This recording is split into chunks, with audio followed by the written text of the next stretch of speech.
Bonjour à vous mes très chers amis, je suis ravi de vous retrouver sur la chaîne Fatmir Football. Vous le savez maintenant, vous commencez à le savoir, c'est la chaîne du foot féminin, presque essentiellement, hein. Il y a toujours une petite place pour le foot masculin. On aime le foot de toute façon.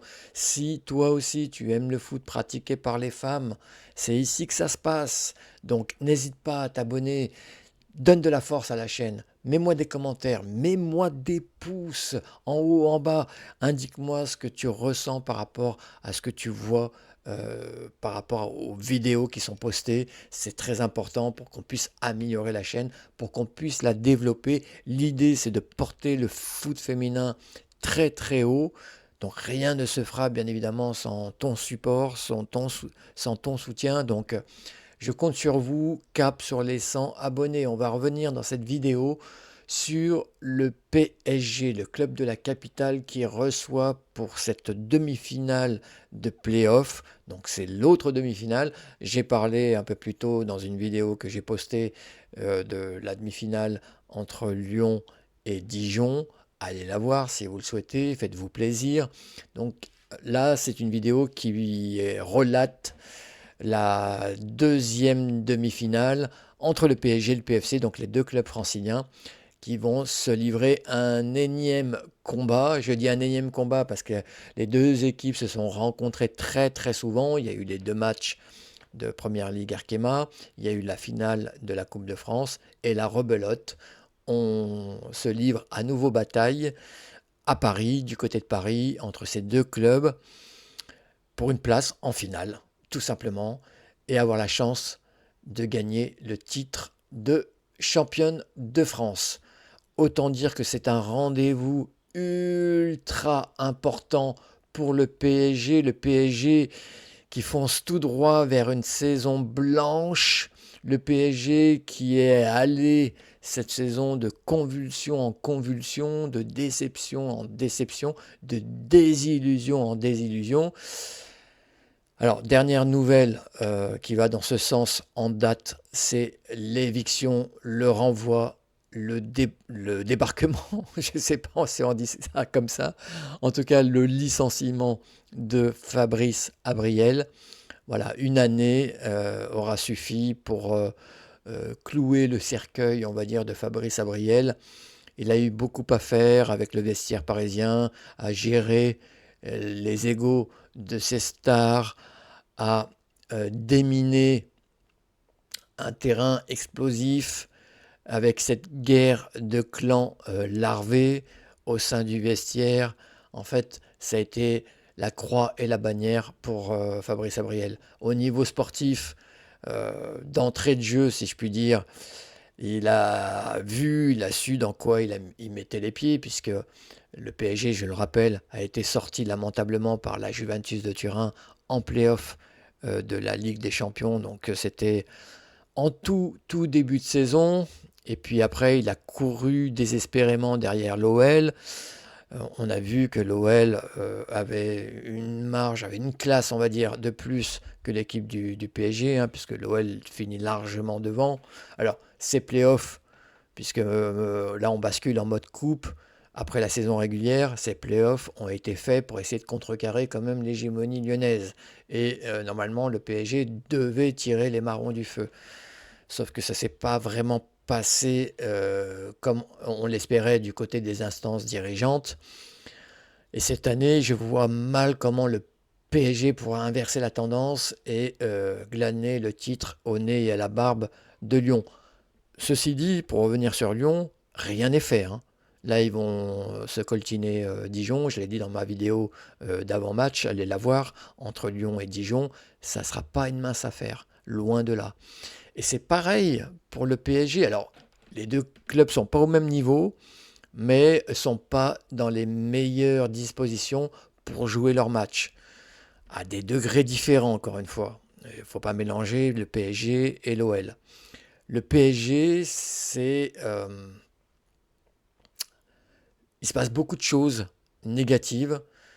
Je l'ai dit, notamment au sein du vestiaire, on ne ressent pas la même joie, la même unicité qu'on pourrait voir dans le vestiaire lyonnais, loin s'en faut. J'ai parlé de guerre de clans larvée. Cette guerre de clans larvée a donné quasiment, enfin, a laissé place quasiment à une guerre ouverte entre plusieurs filles et l'entraîneur. Elles ont eu finalement la peau de l'entraîneur, donc on est dans une république des joueuses là-bas au PSG. C'est, ce sont les joueuses qui font la pluie et le beau temps, j'ai l'impression, et donc elles ont eu raison de, du destin de Fabrice Abriel, puisqu'il a été donc évincé du club. Merci pour les travaux, au revoir et à jamais, Fabrice Abriel. Donc maintenant, c'est Paulo César donc, qui a repris les rênes du club et qui va donc entraîner l'équipe. Alors, semble-t-il, c'est un entraîneur intérimaire. On va aller certainement vers un autre entraîneur donc à la reprise de la saison prochaine. En attendant, donc c'est Paulo César qui fait le taf, qui a repris donc les rênes de la section féminine et qui va jouer donc cette demi-finale contre le PFC. Je le disais, c'est pas une mince affaire aussi pour le PSG parce que en face, pour moi, le PFC, c'est l'équipe qui joue le mieux des 4 équipes en lice. C'est l'équipe qui est dans les meilleures dispositions mentales. Et voilà, si je devais oser un pari, je mettrais une pièce plutôt sur le PFC que sur le PSG. Le PSG a des arguments, mais ça ne tient pas la route face au projet de jeu initié par Sandrine Soubeyran, face à ces nombreuses joueuses de talent, avec un supplément d'âme en sachant que c'est le dernier baroud pour Gaëtan Tinet, qui va tirer sa révérence donc, à l'issue de la saison. Donc ça donne aussi de la niaque à ses partenaires.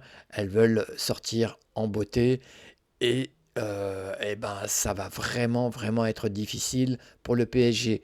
Et comme si ça suffisait pas, donc on est un petit peu dans le marasme sportif, on est dans ouais, dans une dynamique qui n'en est pas une, hein, une dynamique négative. Euh, Marie-Antoinette Catoto a indiqué qu'elle ne jouerait plus avec le maillot parisien. Bon, elle arrive en fin de contrat et visiblement elle devrait partir. Bon, j'espère qu'elle n'ira pas à Lyon parce que je ne suis pas sûr que ce type de joueuse convienne. Alors c'est une joueuse extraordinaire. Ne me faites pas dire ce que j'ai pas dit. Mais psychologiquement, mentalement, j'espère que les différents mots qu'il y a eu au PSG ne se déplacent pas à Lyon, parce qu'il y a Kadi Diani, il y a Vicky Béchot, qui sont des transfuges, il y a Tabitha Tachawinga, et Katoto, je ne sais pas si les problèmes donc, parisiens ne seraient pas transférés à Lyon.